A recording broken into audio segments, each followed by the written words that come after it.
And here we go. We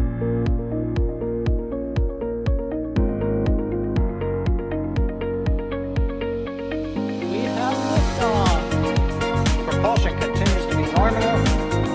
R68 chamber pressure looks good. Traveling up. Roger, roger, Atlantic. Water towers fly! Yes! Tango down to nominal. Flight downside SE off. Bring in SE off. Off. It's orange! Oh my god! Oh my god! Decollage. Put that in the big bag, you know. 343 unfolds to go. Indeed. We rise together, back to the moon and beyond. The methane would be igniting in the flare, correct? Yikes. You bet. Sure. We don't need any more of these.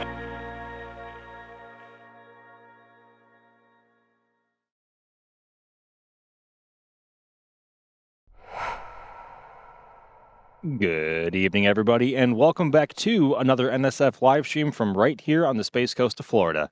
You are currently taking a live look over at Space Launch Complex 40 at the Cape Canaveral Space Force Station, where SpaceX's Falcon 9 rocket is poised and hopefully ready to launch the Starlink 10-29 mission in just under 1 hour's time.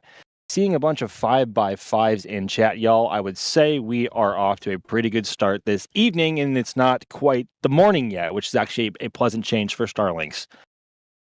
As always, my name is Max Evans. I am a spaceflight photographer here at NSF, and I will be your host for this evening's stream. But of course, I will not be by myself and alone on this late night Starlink, as they always tend to be. I am first joined by the one and only Alex. How's it going, Alex? How's it going, Max? Yeah, it's really a late night Starlink, I guess, instead of an early morning Starlink, which sort of compensates things. Makes it a little bit more complicated here in Europe, but hey, you know, I'm awake and I'm well rested for this. So let's get this in the air. Absolutely. Yeah, it's not quite as early or late at night as they have been as of late, but hopefully it stays that way. But also joining us here from the field, bringing us a couple of camera views for the live stream is D Wise. How's it going, D? It is a great evening here for a launch. It's a clear night. Any day is a good day when there's a rocket on the pad getting ready to launch. I would have to agree with that. It is indeed a wonderful evening here on the Space Coast. And also behind the scenes, pushing the buttons and pulling levers is Carson, making the live stream do live stream things for all of the pixels on everyone's screen. So got the full crew out tonight, looking good, and hopefully Falcon 9 can get off the ground. But also, folks, don't forget to tag us in chat at NASA Spaceflight if you have any questions. And if you do, we will get to them as we get to them, really. So first and foremost, Alex, what mission is launching tonight? Where is Falcon 9 going, and what is it carrying? Well, we are on another Starlink mission, Group 10-29. This is going to be launching hopefully at 11:37 and 50 seconds p.m. Eastern today, with Falcon 9 booster B1069 performing its 26th flight, and it is carrying 28 Starlink V2 mini satellites on board. These 28 satellites will be inserted into a low Earth orbit. Approximately an hour after launch, they'll be deployed just as they normally do. That orbit will be, as it tends to be for Group 10 missions, a 53-degree inclination orbit. And these are going to be, of course, as we've seen in recent Group 10 missions, heading out to the northeast. As you can see there, those are the hazard zones for sea and air for this mission. The one right off the coast of Florida for essentially, you know, just off the coast for the launch. And then you've got for example, for the booster landing and the fairing splashdown zone. And you also have here, sort of in between the Indian Ocean and the Pacific Ocean, the re-entry hazard zone for the second stage. Because of course, once the satellites are deployed, the second stage will perform another burn to the orbit itself and dispose itself and not become space junk, essentially. So that's the profile for today. Of course, the interesting thing, I guess, for this one is not so much the mission itself, but once again, the booster, which is, it's got a lot of flights under its belt. Like, this is a rather veteran booster. It really is. And it also had quite a rough start to its life, and one that which we were unsure if it was going to continue in service. But of course, that booster is B1069. Nice. And this will be its 26th flight, hopefully in just over 53 minutes time as of now. And its flight history includes the like of CRS-24, Hotbird 13F, OneWeb 15, SES-18 and 19, and 21 previous Starlink missions. So it is well up there. It is I would say it's a, I was about to say pretty heavy veteran, but that doesn't really make any sense in this context. But it is certainly a veteran in the Falcon 9 first stage fleet, and it is going to be hopefully be doing some work in not too long from now. And hopefully the first stage booster will be meeting the drone ship. Just read the instructions, or JRTI as we see it, at about 8.5 minutes downrange, stationed about 600 kilometers downrange or so, and also the vessel aiding in fairing recovery tonight is Bob, which is about 100 kilometers or so further downrange. So the full fleet out tonight, but Starlink missions, as they tend to be nowadays, are just business as usual for SpaceX. Now, Dee, before we continue with the countdown and with the mission, would you mind telling us a little bit about the weather for tonight? Because based on what the Mark 1 eyeballs are telling us, to the west, there was quite a lot of lightning, but at least over our heads, the skies tend to be or are looking pretty good, right? Absolutely. So, looking a bit more south now, I still do see some cumulus clouds with the occasional flashing lightning, but the 45th Weather Squadron, which of course puts out forecasts for the probability of violation for these launches, says it's looking good. And looking out over the launch pad and in this area, the weather is incredibly clear. The only concern they're looking at is the cumulus cloud rule with a 10% probability of violation. All their additional risk criteria, including upper level wind shear, booster recovery weather, and solar activity, are low concerns. So it is looking really good for a launch tonight. It really is, and hopefully that keeps up for just over 50 minutes. And I think the window goes for about 4 hours tonight, and it ends at about 3:30 a.m. local time. So fingers crossed, everything continues as planned. We can get Falcon 9 off the ground. I've said that way too many times tonight already.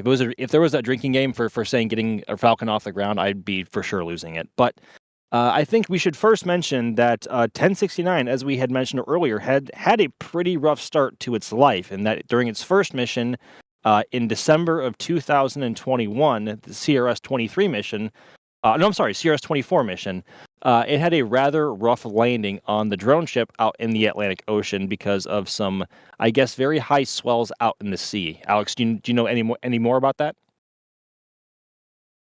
Yeah, the booster had a successful landing on the drone ship, but unfortunately the weather decided something different for it, right?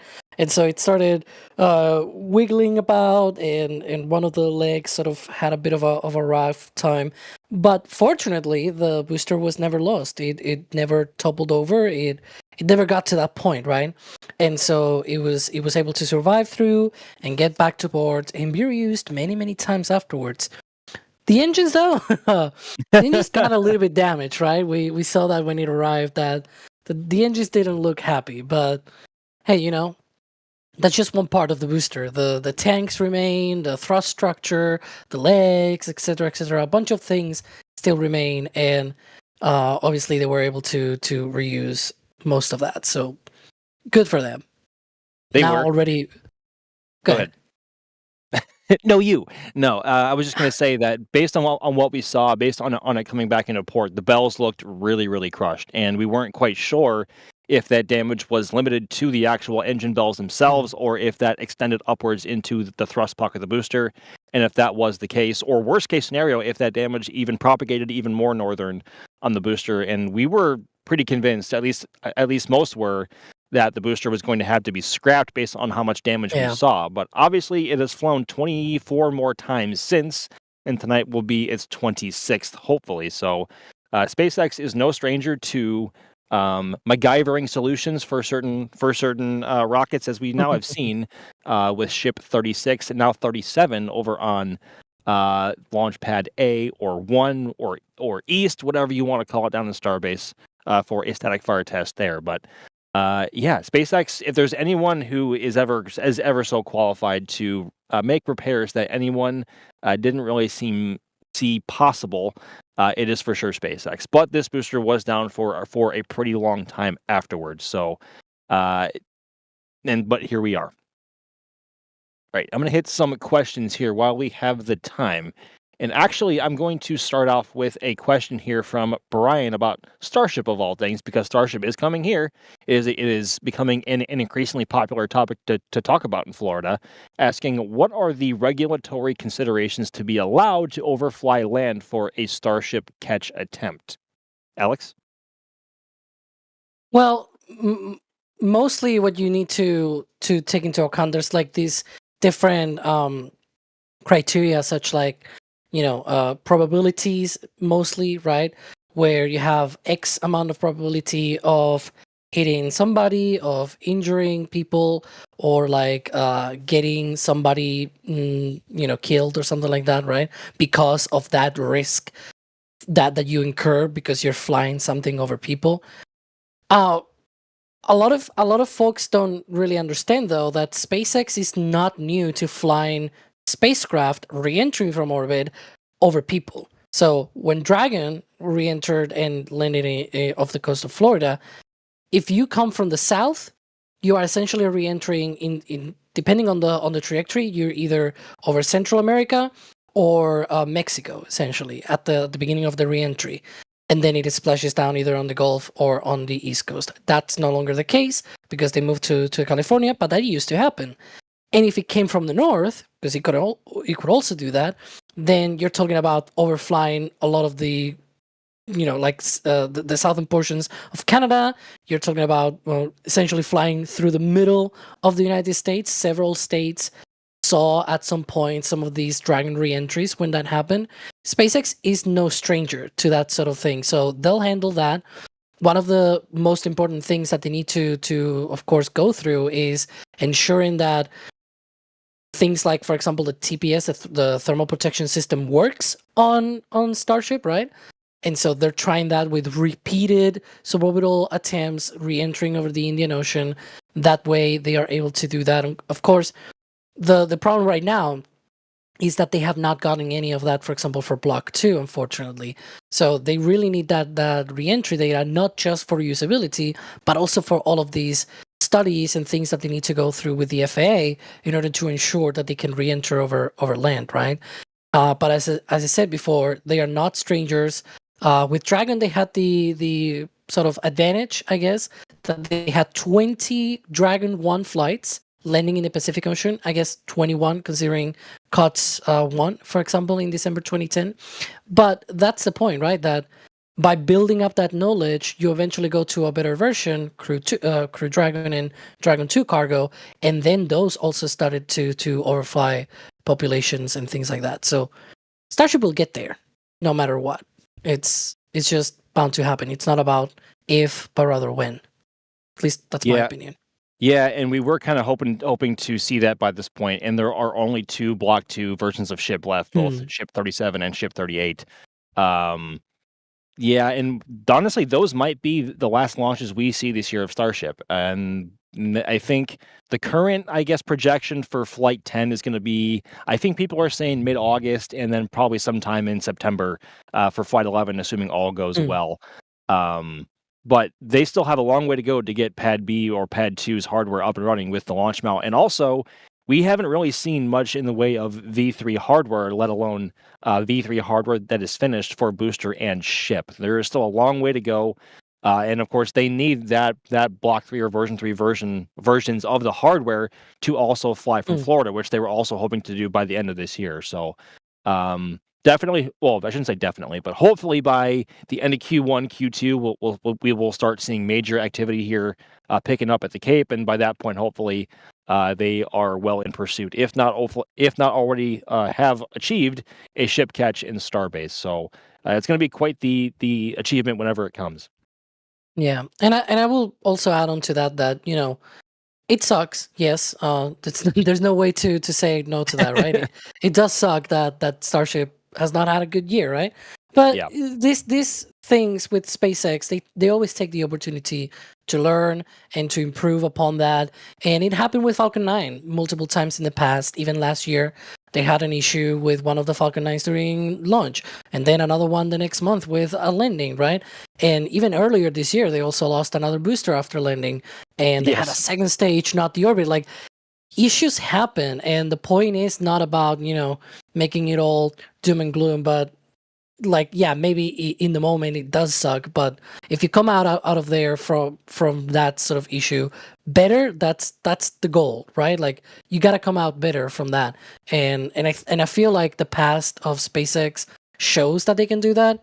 Just to give you an example, with Falcon 9, I just mentioned, for example, earlier this year, losing a booster, stranding a second stage in orbit and whatnot, and still, like, they had a dip in the cadence because they stood down like a week, one time, another week the other time, and yet in May, for example, they had a very amazing month with 16 Falcon 9 launches, Yes. and then they almost repeated that in June. If it hadn't been for some of the couple of delays here and there due to weather and whatnot. But like, that's the point, right? I remember Bill Gerstenmaier, now the SpaceX vice president of build and flight reliability, sort of very shortly after he joined, he mandated like a small pause in the program because they were preparing to this ramp up that we've seen here with Falcon 9. He put the sort of analogy to a car when you're changing gears, that the RPM goes down, but when you change the gear to a higher one, you can go faster. And so you temporarily just go down a little bit on your pace to then go faster afterwards. And I think that's the best analogy that I've heard from them, from SpaceX, because it really shows that it works. It works. It does. And I think it's also worth noting that there really is nobody out in aerospace or really anywhere in the world that is immune to any sort of misfortune or challenging times. And we saw that last year with Falcon 9, as you said, and of course we are seeing that this year with Starship. But you know what? It's the price of it's the price of progress, and I'm sure SpaceX is going to be getting back on their feet faster than we really think they might. I don't know. We'll have to wait and see. Yeah. While I have a moment, I want to run through some quick support from Michael becoming a Capcom member before we even went live. Thank you very much, Michael. As well as Elizabeth Hopner, a name that we see here from time to time, also gifting 10 Red Team memberships, as well as Crispy gifting another 10 Red Team memberships. So thank you both very much for that support. Alrighty. Actually, while we have a moment, we are coming up on T-minus 41 minutes now to this point. Alex, where are we in the count, and what can we expect coming up in the coming minutes before we get into propellant load? Well, hopefully right now they are undergoing their own internal poll, usually around the T-minus 45, 43 minute mark. That is when they sort of go into their own poll for propellant load.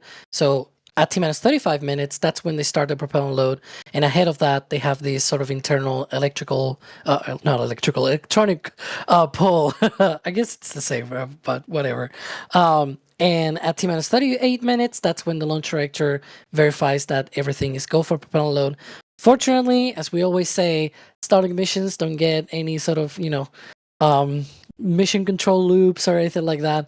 So we just have to play it by ear, or rather by eye, which is with the frost. And so once that RP1 and liquid oxygen get loaded on the first stage, the liquid oxygen is a cryogenic fluid, which means it's gonna get frosty, that tank. And around T-minus 32 minutes, that's when we should start to see that frost. And this one is a very sooty booster, so it's gonna be rather interesting to see how we're gonna see that, because I don't know, Max, but I feel like there's a happy medium where, like, if it's not flown too much, but it's flown a little, it has enough soot that the frost sticks to the tank, and it also can be seen. But once they start getting too sooty, it's almost like the frost just is not visible at all. Like, it doesn't want to stick to it. You only see the condensation. I don't know. But I don't know. yeah, I don't know if I've noticed that much, especially for the higher flown boosters like this one. I guess we can take a look at that when the time comes. But I've always Mm. noticed that the white frost contrasts a lot better with higher flown boosters, especially those above Yep. 20 flights, like this one, which is at currently 25, and this will be its 26. This is 10 booster 1069. I don't know. I've always noticed the frost contrasting well against really any of them. This is in stark contrast to the booster that is currently over at LC39A. I believe this is booster B1094. Alex, is Yep. that right? And this is in Crew 11 will only be its third flight. Its second of which being Axiom 4. And of course, it only having flown 3 times before has a lot less soot on its tank surfaces compared to 1069. And also booster 1067, which is the current fleet leader, holding at 29 flights. So, that being said, the views over toward Pad A are a lot better than they are for Slick 40. So visibility there isn't necessarily a problem. But the views towards Slick 40, at least from here at the Kennedy Space Center, can get a little rough at times. But the white frost should be very visible once that time comes. And the first signs of that will come above the shrubbery on our super tight camera at the bottom of the first stage liquid oxygen tank, and that should be visible, as you said, Alex, in about 6 minutes. So fingers crossed we see that. And once they also go into prop load, they are then committed to that T0. So they do not have the resources or the time to recycle both the vehicle and the ground systems in time for another launch attempt if they encounter a problem during this first attempted T0, which is currently 11:37 p.m. local time here on the east coast of Florida. So once they go into propellant load, they are committed. Ooh. Okay, this is not a Falcon 9 question, but it is rather interesting, and I want to talk about it while we can. Question from Techno: do you think Starship will have the same northeast trajectory when it starts launches from Florida? That actually is a great point of conversation because the current corridor to launch out of Starbase is fairly limited because the FAA and everyone else in the area does not want Starship flying directly over populated areas.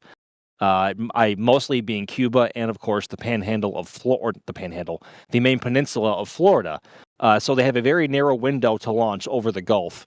But once Starship comes to Florida, you have the entirety of the Atlantic Ocean to launch from. So long as you aren't launching so far north that you are flying directly over the East Coast. But luckily, I guess the most northern trajectories that we currently see are at about 53 degrees, which is what Starlink is launching on tonight, and the 51.6 degree inclination, which is what is going to be happening for Crew 11, because that is what is needed to launch to the International Space Station. So really, it is all dependent on what the payload is aboard Starship, or really any rocket, and where it needs to go. So we see rockets flying directly east, north, and south all the time, and even polar here as well, even though that is kind of rare, because it has to do this really severe or aggressive dogleg around the east coast of Florida in order to avoid flying over populated areas. So Starship can really fly, I don't want to say anywhere, but it has a lot more real estate to use than what is in Starbase, and that's why it makes more sense to keep Starbase as an R&D facility compared to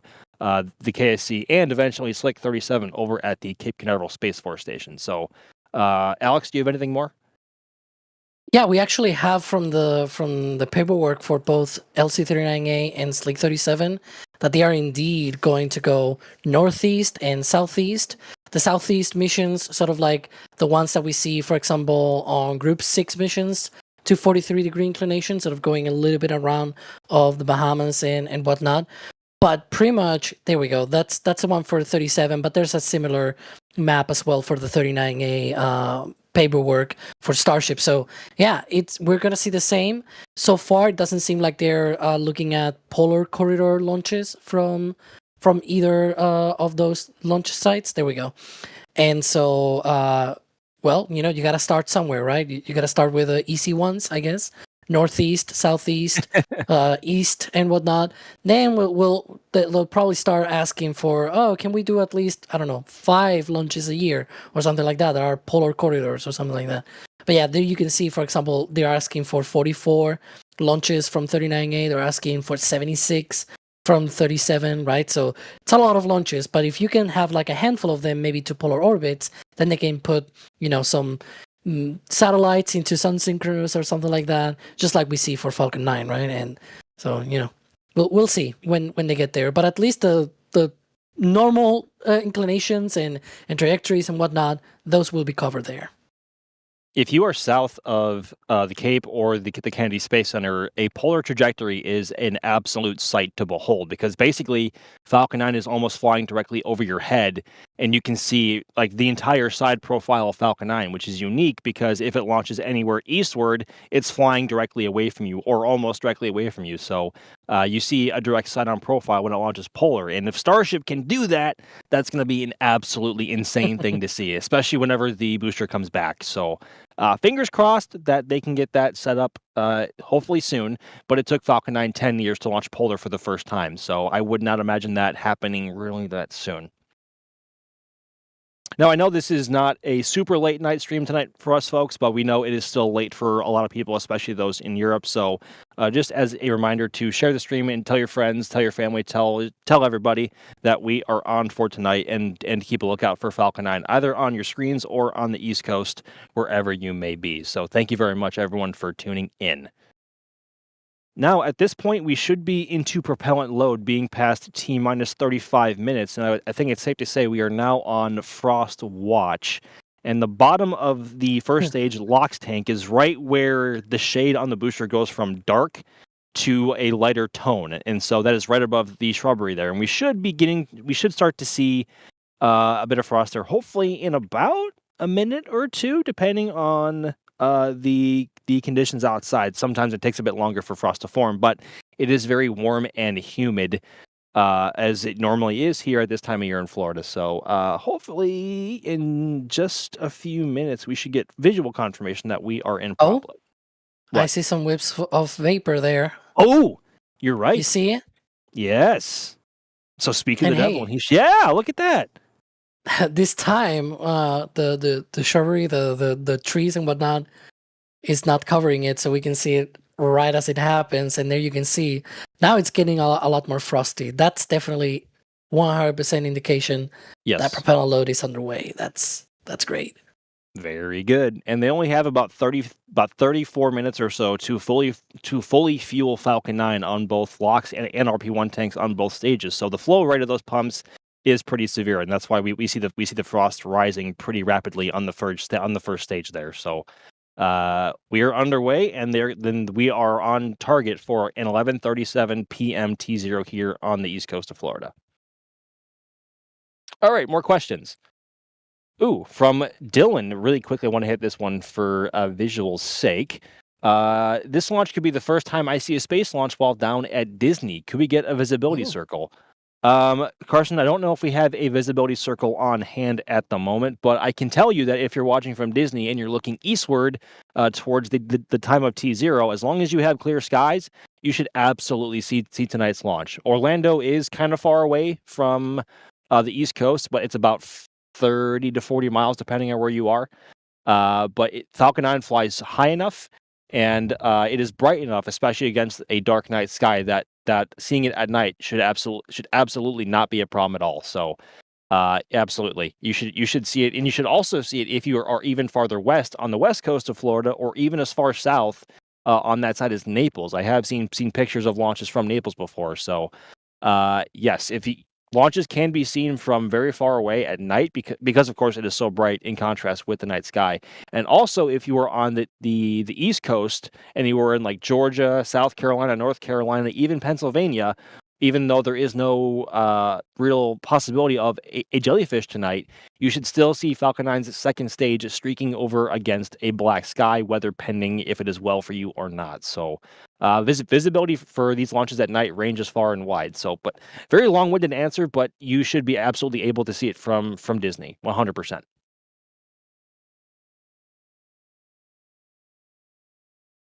Ooh, interesting one from River Dave.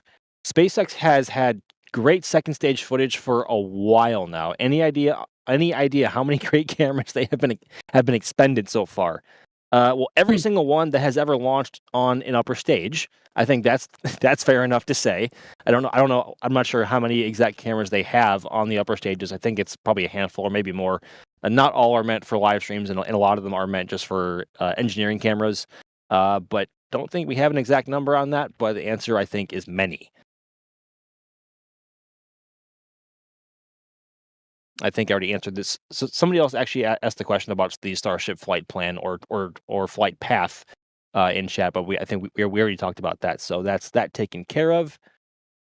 Ooh, from space news, how many times have the fairing halves been flown? Alex, I think we're talking about Well, tonight's mission. yeah, we know at least one of them how many flights. So we actually know the serial numbers for both of these fairing halves. One of them is serial number 188. That's the one closer to the Stromback. And the other one, the one that, normally in a customer mission, sometimes they have a logo on it. That will be serial number 152. That one, we do know how many flights it's done. And ironically, it's done about as many launches as this booster, 25 launches. The other half, unfortunately, serial number 188, we're not fully sure how many flights it's done in the past. Now, another bit of trivia here. The one that is closer to the Stromback, it's called the passive half because it doesn't have any of the separation mechanisms. And the one that is opposite to that, the other fairing half, is the one that does have all of those separation mechanisms, and it's called the active fairing half. So you have essentially these pushers that push, I guess, and separate both fairing halves, and those are located on the fairing half that is opposite of the Stromback. The one that is next to the Stromback also has things like a quick disconnect that connects to the Stromback, of course, with umbilicals for air conditioning and whatnot, which, on more sensitive payloads, unlike Starlink, say like an Earth observation satellite or whatnot, then you kind of need some special conditioning, right? So that helps with that sort of stuff. But yeah, we know at least one of them has flown 25 times. The other one, we're not fully sure. It's definitely launched a bunch of times, though. Yeah, it's a lot. It's definitely been a lot. Yeah.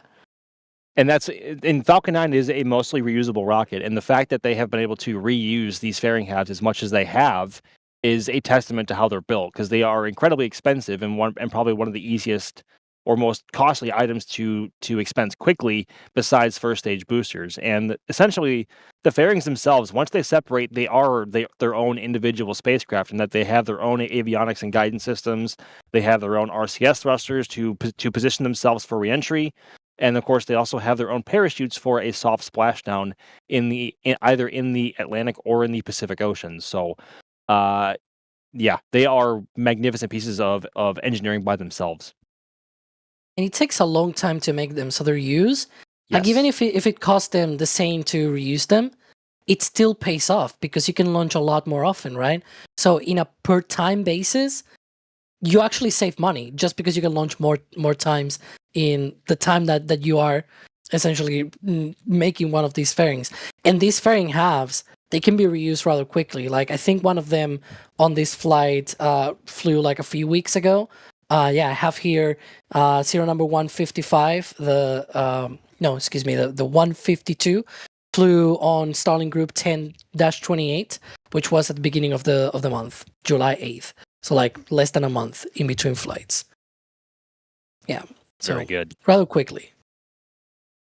Okay, I think we should talk. There might be a bit of an elephant in the room, and that being the Gilmore space rocket. The Ares made its first flight today, just a few hours ago, and we've had a few questions in chat about that. So I'm going to bring this one up from Space News.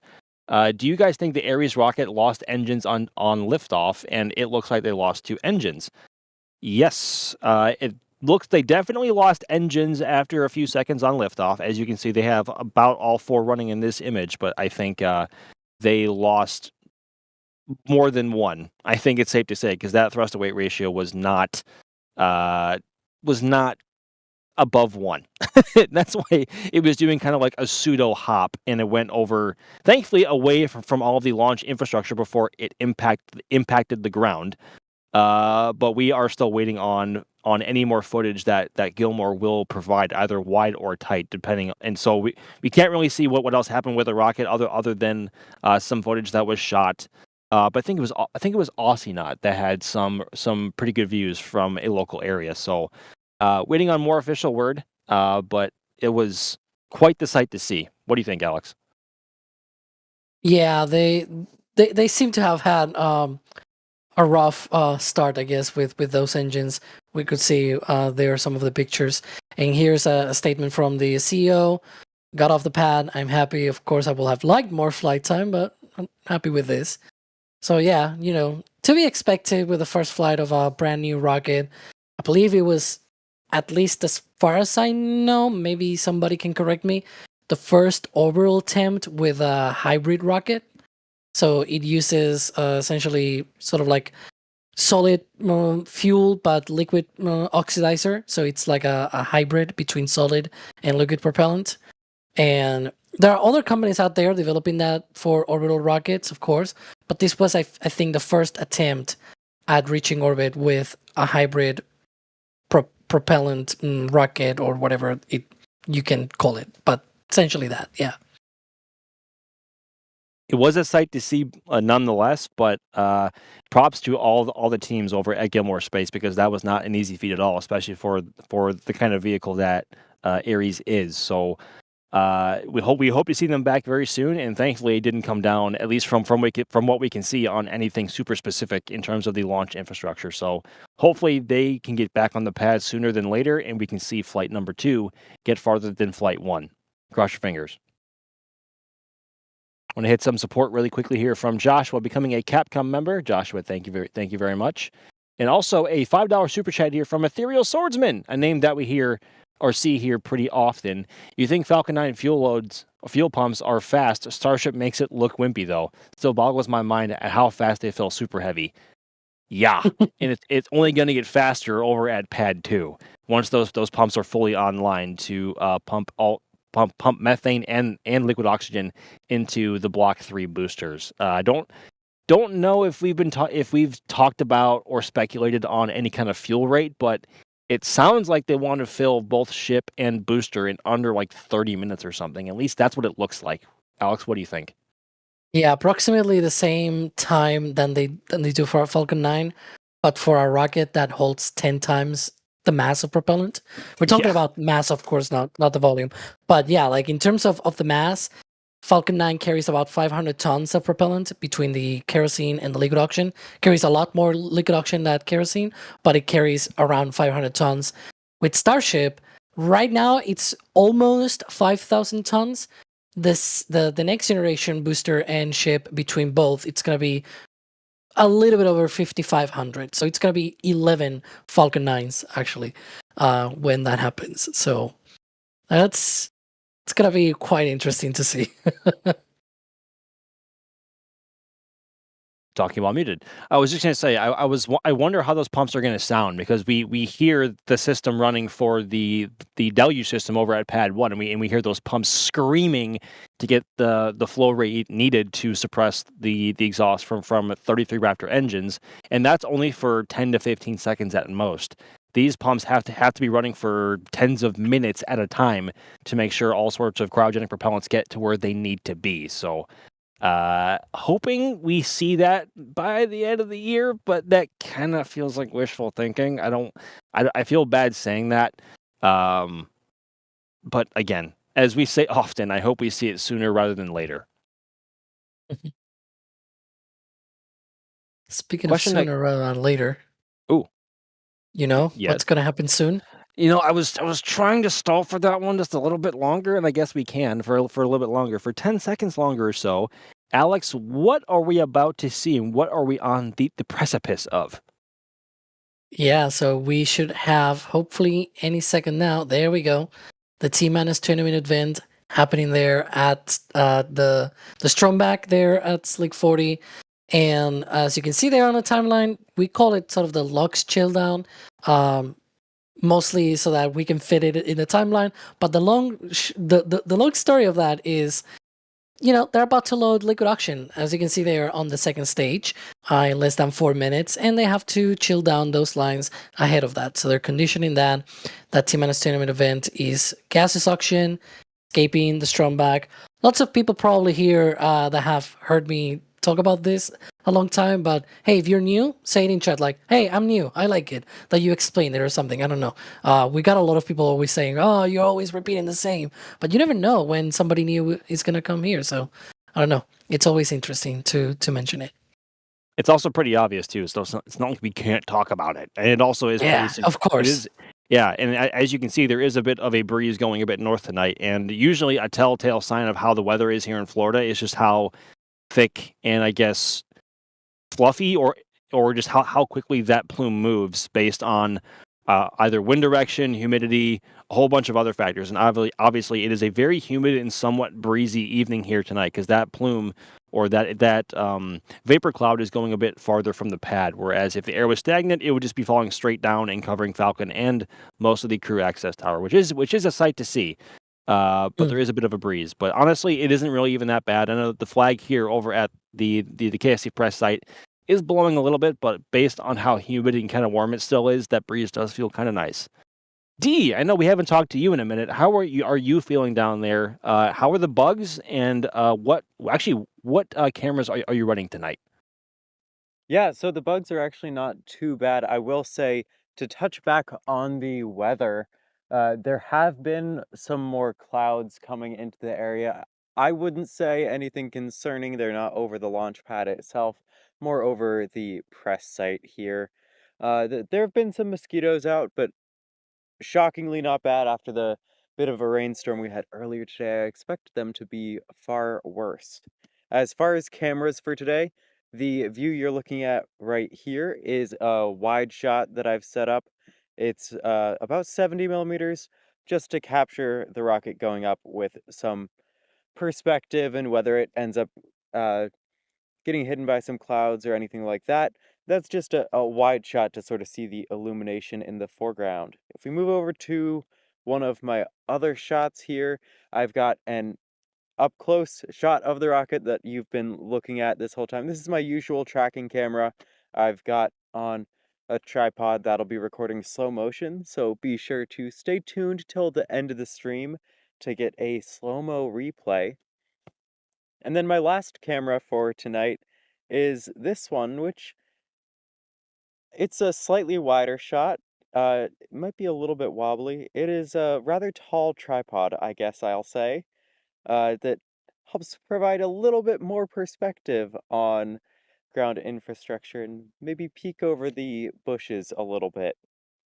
I was gonna say those bushes are basically the banes of our existence over here at the press site because we can't really see much, but from that perspective, you can see all the way down the crew access tower into the base of the launch pad, which is really neat.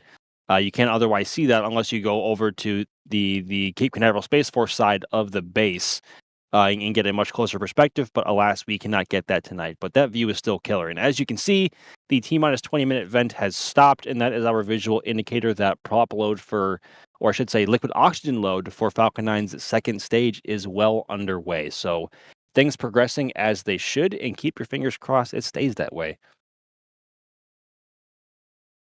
Another question here from Space News. There we go. Will SpaceX ever bring a Starship back from the ocean like they did for Booster 13 and Booster 11?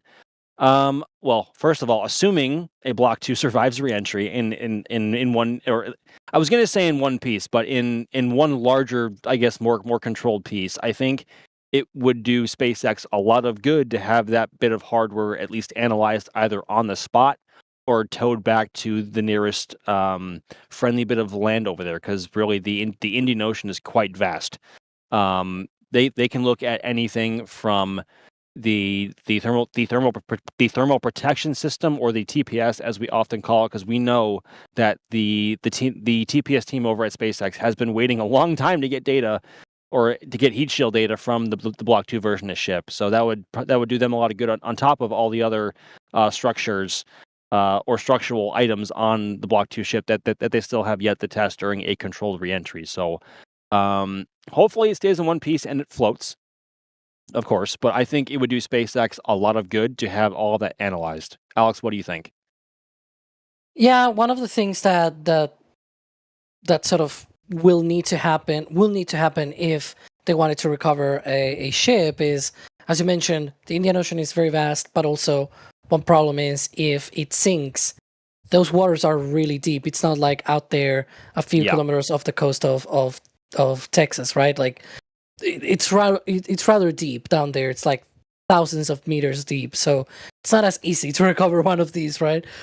In fact, it probably will not be of any good to really try any of that, because it would probably be too costly for the kind of data that they could get. They could probably just do another thing or something that might cost quite less than that. But yeah, if it does survive after it tips over, because obviously it's gonna tip over, if it does survive, then you have a floating ship in the Indian Ocean. Will you try to get it to somewhere safe? It will not be easy, of course, but it's a lot easier than digging it out from, I don't know, thousands of meters down in the water, right? So it does seem like at least at some point maybe SpaceX tried to do that with 31 or 30 in terms of the assets that they had out there in the Indian Ocean for those attempts. They did some work on Block 2 ships that almost indicates as if they want them to survive, like certain reinforcements here and there, probably where the ship broke off on those splashdowns. So we'll see. Maybe if 37 gets to that point, it survives the tip over and things like that. Probably too wishful thinking, but you never know. And they seem to have at least tried at some point to be ready for that. So who knows? There was actually a bit of footage in SpaceX's Flight 6 hype, a recap video of ship floating out in the ocean from what looked like a drone. So, yeah, I think recovery is going to certainly be a priority whenever they can eventually get the Block 2 version down to the Indian Ocean. I'm being yelled at in the back channel that we have apparently some footage from Gilmore Space from their first launch attempt earlier today. Carson, can you pull it up? Oh! Breaking news! This was just posted. I have not watched this yet. Oh boy. Oh yeah, D, you thought when I shared that it was just a picture?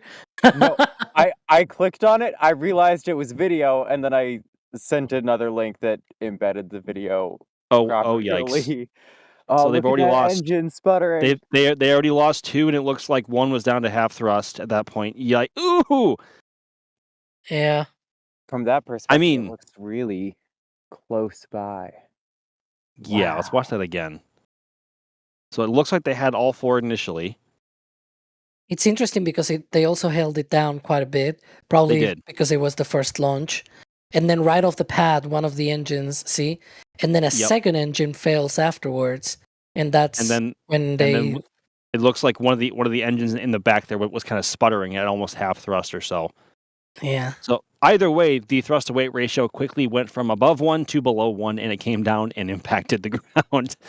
But honestly, there was no real explosion there. I get just based on the propellant they had on board, and that looked kind of soft actually for an impact. There was a pretty fair lack of a boom there, which I find guess that is really good. cool. I mean, that's sort of one of the advantages with the hybrids. Like they're often pitched as, well, it's like safer to store and that sort of thing. And I guess this is a very clear potential example of that, because the thing that is rupturing and expanding is like the oxidizer, whereas the fuel, if it's more solid, it's not gonna immediately vaporize, mix with oxidizer, and cause that sort of fireball that we might be more used to. Good to see them posting this footage so soon, though. I mean, this is quite an achievement for them at all, getting it off the pad. So I think, as the CEO was saying earlier, it wasn't quite as much flight time as he would have liked, but just getting it off the pad and clear of the launch infrastructure on your first flight, I think, is a good thing. So congrats again to Gilmore Space on their very first flight of Ares, and we hope to see them back on the pad sooner rather than later. Bideford coming in with a $20 super chat, and I want to hit this really quick. Great host tonight, Alex and Max, and and on D's camera and stream production KMR, there's also Carson tonight, Bideford. But let's launch tonight. I agree. Absolutely. Let's get Falcon 9 off the ground, and we are actually just under 10 minutes from that now. Time flies so fast once you are in prop load. It's kind of ridiculous. But yes, thank you so much, Bideford, a name that we see here very often, and we are ever so grateful for your support. Alrighty. So, Alex, what do we have coming up in the next few minutes in the countdown in terms of, say, engine chill, wrapping up prop load? What's coming up next? Yeah, so right now, as you can see, it's quite a frosty rocket, right?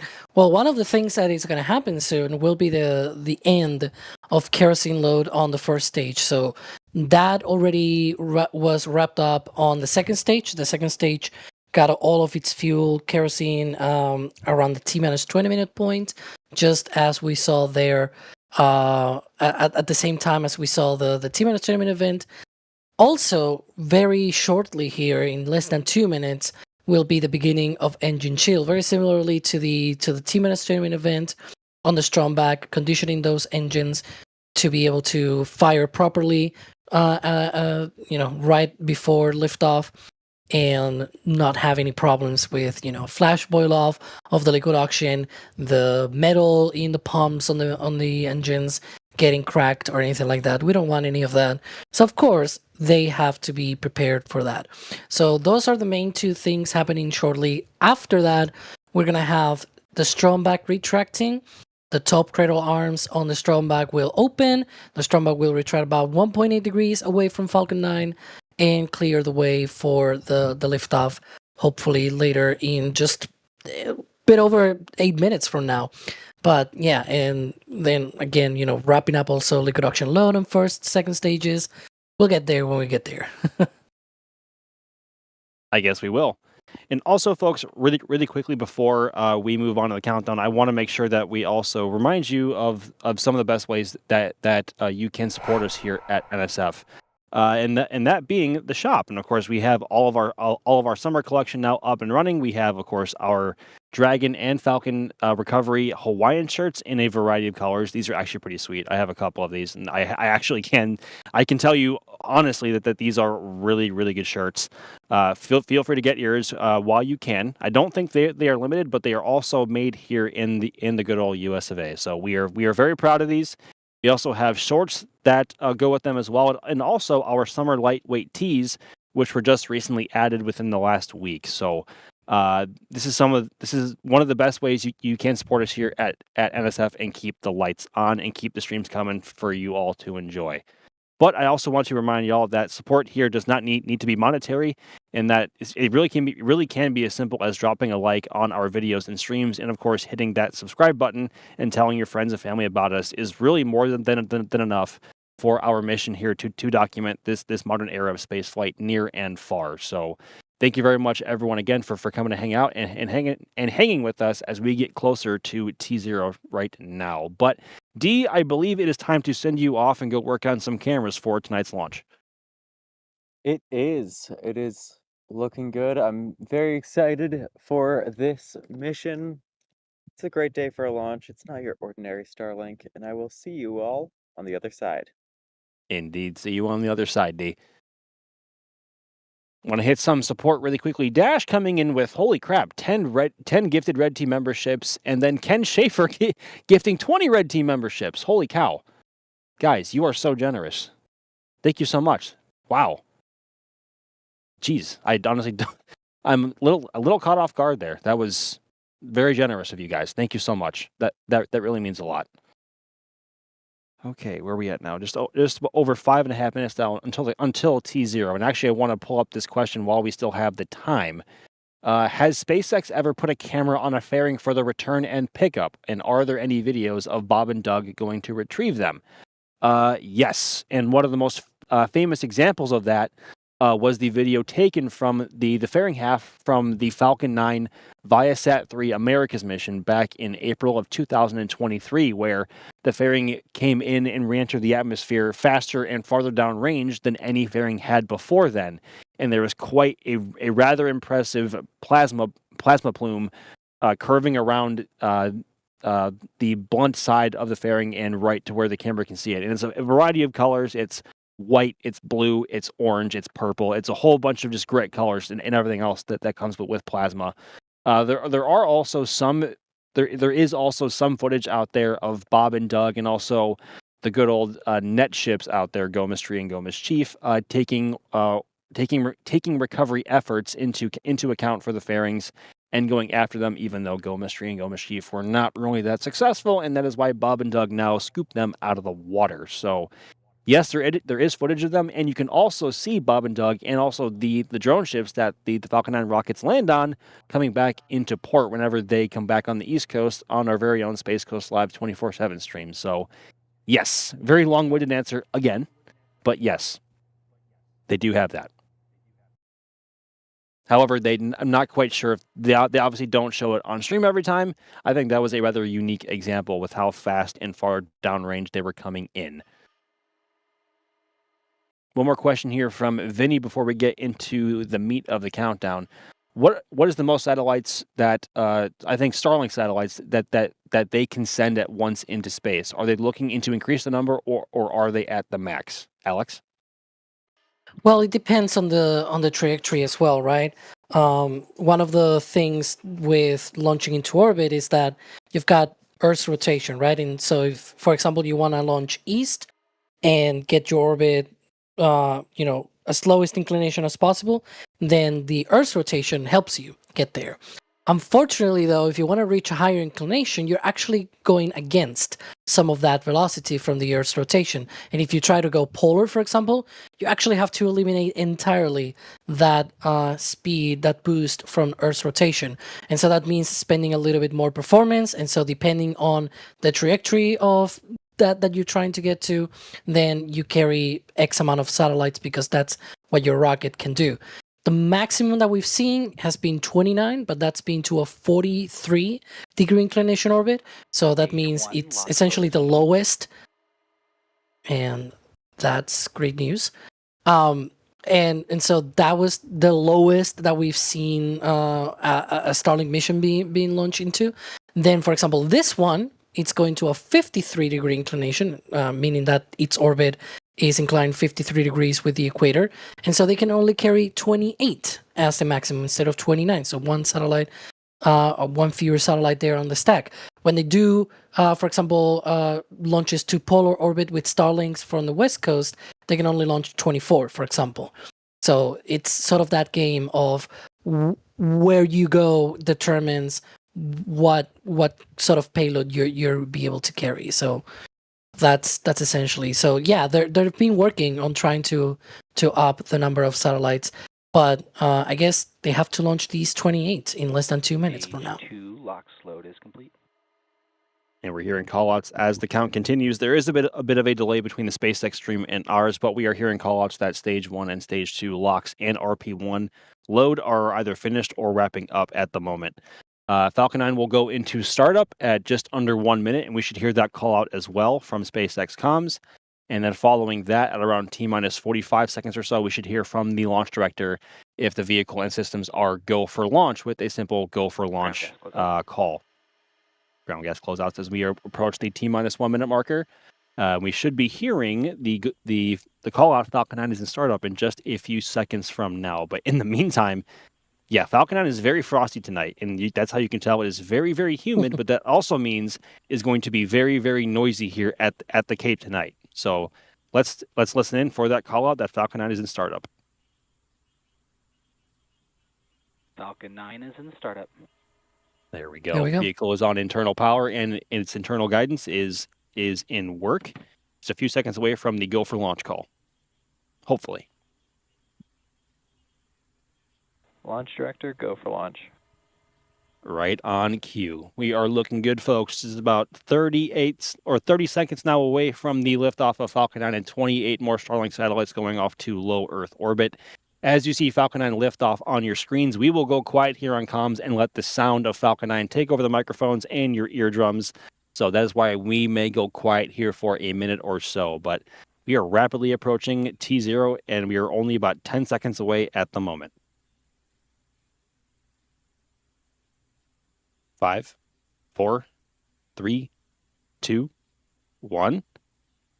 We can see ignition, and we have liftoff. Go Falcon, go Starlink. Keep your eyes peeled. The audio's incoming.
Rumbles are certainly shaking us here at the Kennedy Space Center press site.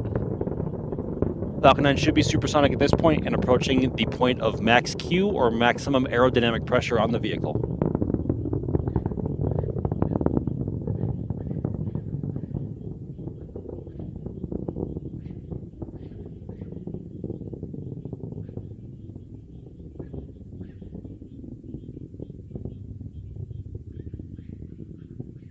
T plus 1 minute and 40 seconds. Some wildlife going nuts over here from the audio of Falcon 9, because it was rather punchy, but as Falcon 9 continues to ascend, you will begin to see the exhaust begin to expand and change color as the ambient pressure around all 9 Merlin engines begins to decrease, thus increasing the size and changing the color of the exhaust plume.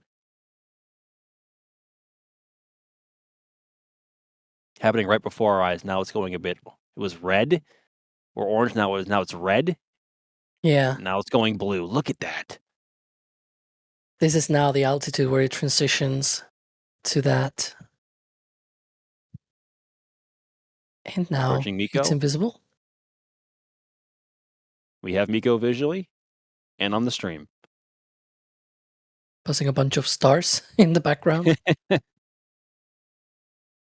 Should have stage separation. We should see ignition of the MVAC, and I can see it with my eyes. MVAC has ignited on Falcon 9's upper stage.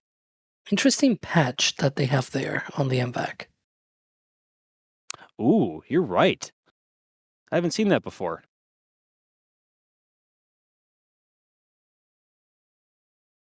Healthy MVAC startup there. Should be coming up on fairing separation now. One of those flying for a 26th time on this mission. Here comes fairing camera there. And separation. Fairing Nice. separation. On the left side of your screen, you probably saw Falcon 9's grid fins deploying, and it is now beginning to fire its Ooh, RCS you can see the thrusters. storms. Oh my gosh, wow. The ones that were behind you, remember? Yes. Yes. Wow. Holy cow. Look at that. And also we can Yeah, see it's the parsing MVAC. Yeah, it's okay. The first stage seems to have already swung out, so Yeah. we cannot see them. But that's the MVAC engine on the second stage lit up, and And you can also actually creating- see you can see one of the fairings there on the right hand side of the plume being lit by the light coming off of the exhaust. oh yeah, it's sort of flying also in a very similar direction. Because the dots that we see there sort of tracking by, those are stars. Because Yes. as D keeps tracking, I think this is D's camera, right? Yep. As D keeps tracking the MVAC, all of the dots of light that you can see there in the background, those are stars, right? That are in the background. But when there's a small dot that you can see that is sort of trailing in a very similar sort of speed and rate, that tells you that it is something coming up from the rocket. And it's actually it's kind of remarkable to be able to see that at night when there is next to no ambient light at all in general around the upper stage or the first stage at all. So all the light you were seeing is either coming from the vehicle itself or the moon if it was out, but it unfortunately has set for us a bit ago. The MVAC radiatively cooled nozzle glowing orange as it always does as Falcon 9's upper stage continues to gain velocity and altitude. And Falcon 9's first stage, which should be on the left-hand side of your screen, but you can't see it because it's very dark, should be in position now for its re-entry burn, which is where Falcon 9 ignites 3 of its 9 Merlin 1D engines on the first stage to shave enough velocity to safely re-enter the atmosphere without falling apart. And we often say it's fighting fire with fire, and they begin with lighting the center engine, which is engine number 1. And then following that, they ignite engine number 5 and engine number 9. So it's a row of 3. And you can tell that visually when the shape of the exhaust plume on the first stage, which should be on the left-hand side of your screen, changes from a more round shape to a more linear shape in design. And they have a similar shutdown sequence in that E5 and E9 shutdown first, followed by the center Merlin. Yep. Seeing a little bit of, is that plasma building up there on the base of the grid fin there, or is that We from? also see sometimes the gas from engine chill, just like they chill down the engines before liftoff. They do the same Yes. before re-entry burn and landing burn. And so sometimes, especially the one right at the bottom, and there we can see startup Entry of burn the startup. center engine, and the other 2 are lit up. But yeah, so prior to that entry burn, if the conditions are right, you can see ooh, there we go. We can see that Just saw from it the here. ground as well. Yep, we just saw it here from the press site. Normally we can if the weather plays nice, and there we go. We have Merlin shutdown, entry burn shutdown. The altitude or the speed should increase a little bit, but you will see it rapidly decrease as Falcon 9 re-enters the thicker parts of Earth's atmosphere, and that altitude is plummeting away. There's some plasma building up around the vehicle now, especially on the grid fin on the right. Look at that! That is definitely a little bit of plasma there. And those grid fins are made of titanium, so they are made to deal with these extreme temperatures, just like other certain parts of the vehicle that are black, which is unique to the Block 5 version of Falcon 9. The speed now being shaved off remarkably quickly, as it is now in the thicker parts of the atmosphere, and gravity and aerodynamics are beginning to fight themselves. You remember when Falcon 9s had cork as their thermal protection Yeah. system? Yeah. Ooh, the light of the drone ship. There it is, Stage one left-hand side of your transonic. screen.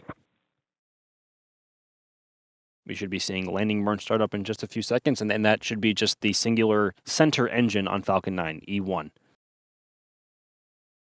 Just a few seconds from now.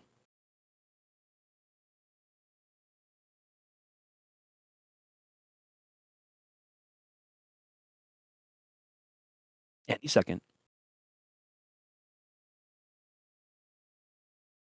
Stage 2 is in terminal. Here it comes.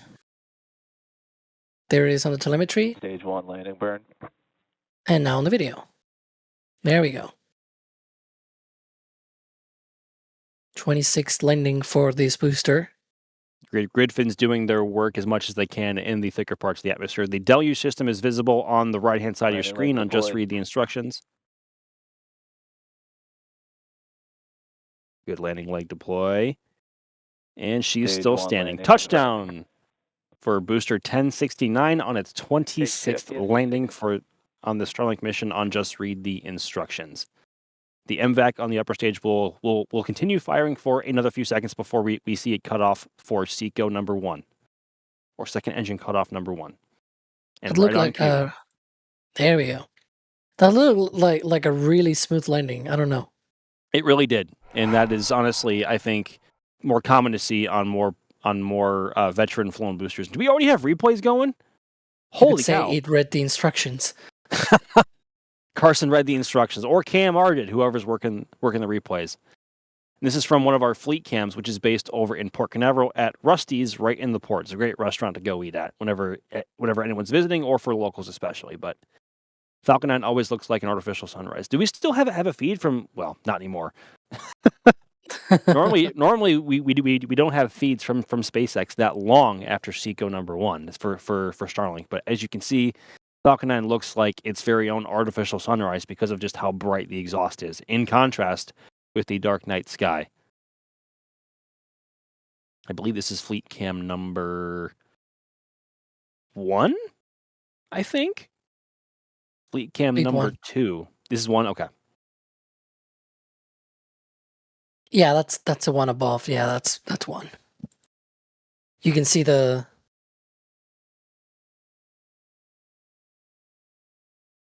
Well, you know what I mean. The thing to cover the people and everything. Yeah. Just, and there we have fleet cam number 2, punched in a little bit more, also at Rusty's in the port, and this is a view from Port Canaveral as well, just much more tight in, and it is literally like an artificial sunrise every single time.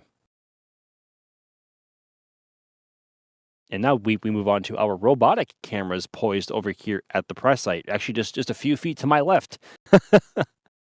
You can see Falcon 9 ascending above the tree line here. It's unique in that you have to be at a very specific point or position over here at the press site to even see Slick 40, because it is just hidden by a bunch of trees from this perspective. And I can tell you that firsthand because I'm looking over that way right now, and I see nothing but trees.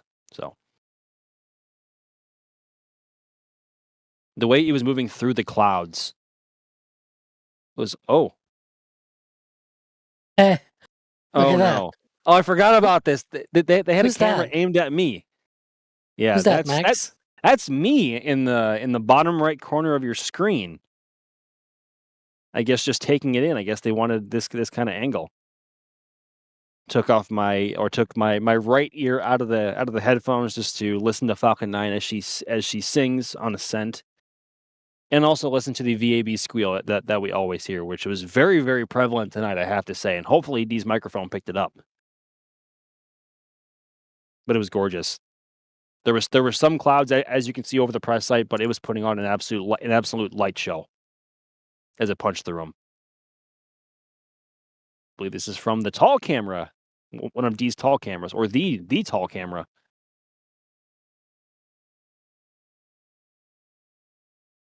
Artificial sunrise. It's the best way to describe it.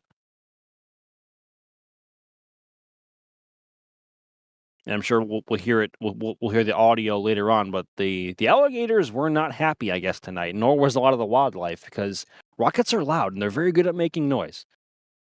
And animals that tend to be up at this hour, i.e., alligators, the hogs, or really anything that's up, does not like a lot of loud noise. Absolutely beautiful.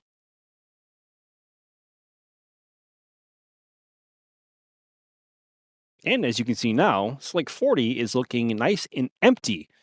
That transporter erector should be making its way upwards in the next 10 minutes or so, as we have seen now with Slick 40, and that their operations there are very, very rapid. But we have one more replay incoming, and that is, of course, Dee's slow-mo. We will wait for that to be ready to close out. But in the meantime, I'm gonna hit some support really quickly. First, from Max Fogel becoming a launch director member. Holy cow, dude.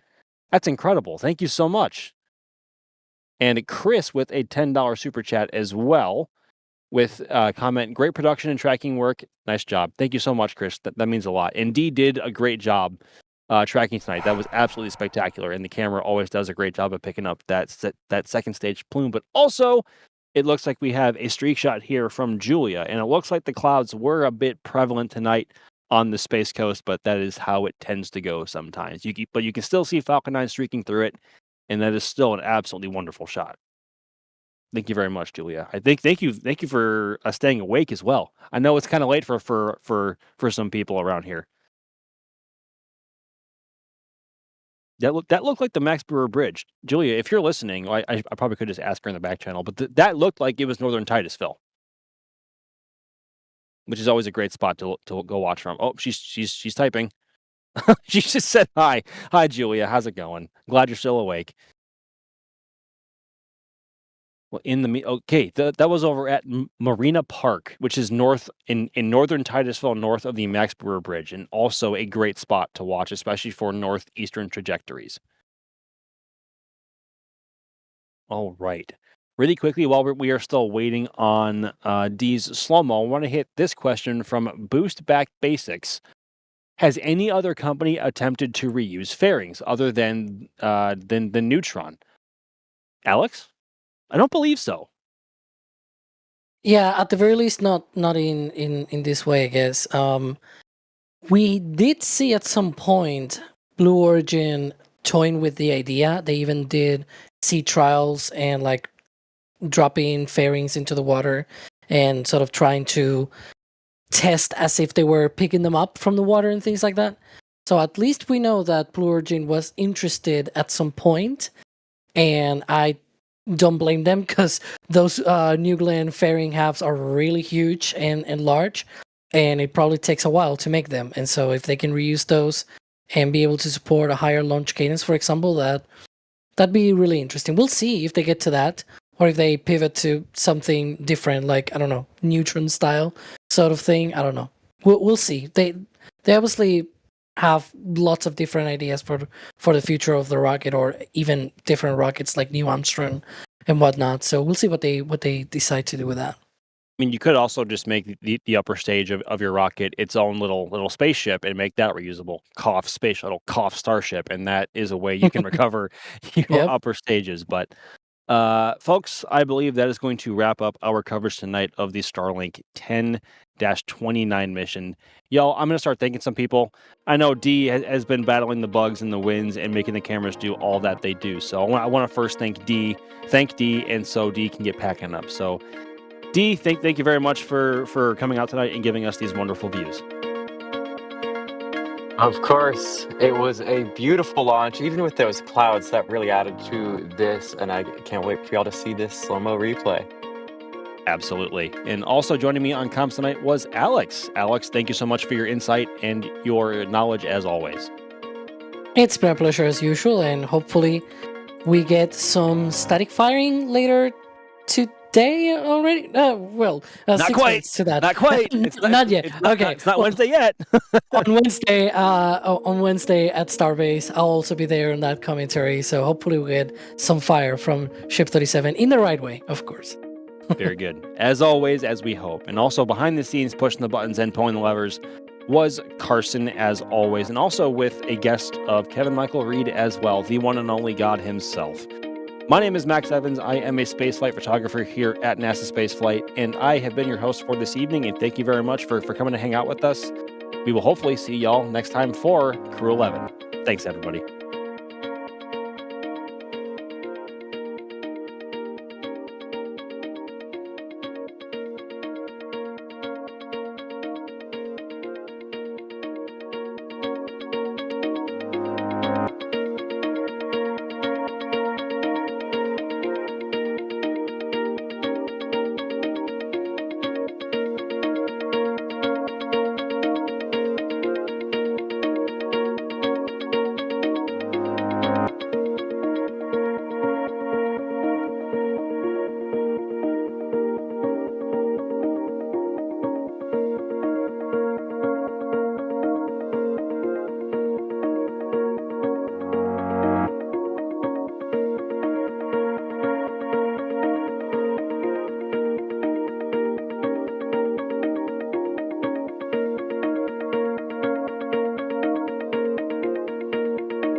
And here we go.